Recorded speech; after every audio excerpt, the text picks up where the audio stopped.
ISA versus SIPP is usually framed like this. ISA is flexible, SIPP locked away but tax efficient. And the common advice is simple. If you can leave it, the SIPP wins. So let's actually test what the real numbers are.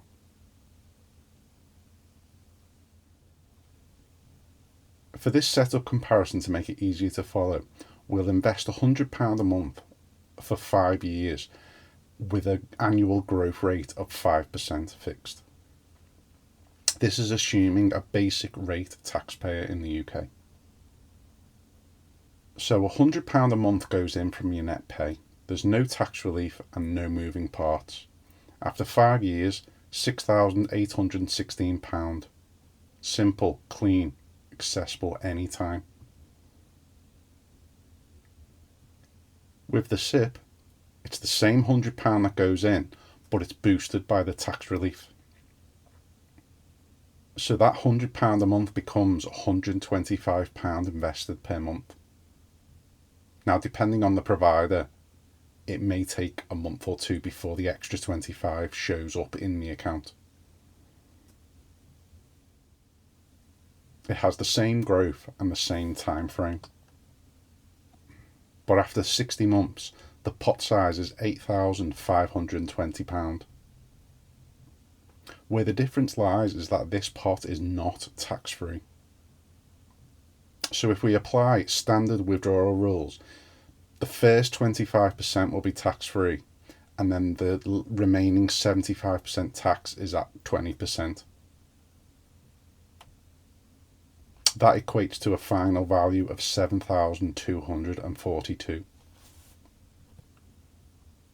Here's the part that most people miss or don't understand.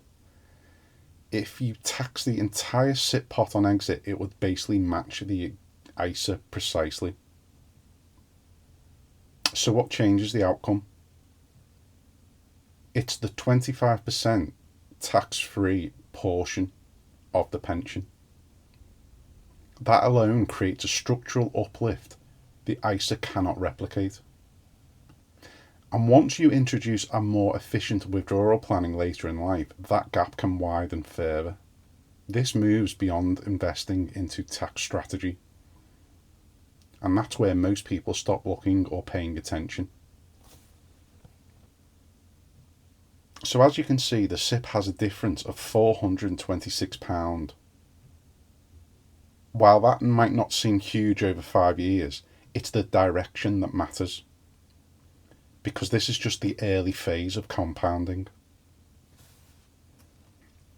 Now, if you're in a fortunate position where your employer will match your contributions, this is where it can get unfair for others.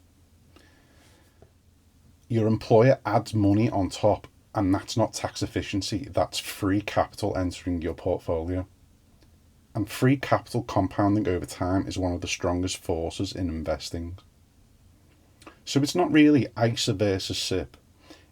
It's ISA equals access and control. SIPP equals tax advantage and compounding boost. Employer match is an acceleration layer. And depending on your situation, you might not choose one. You might just use all three as different tools to the same system.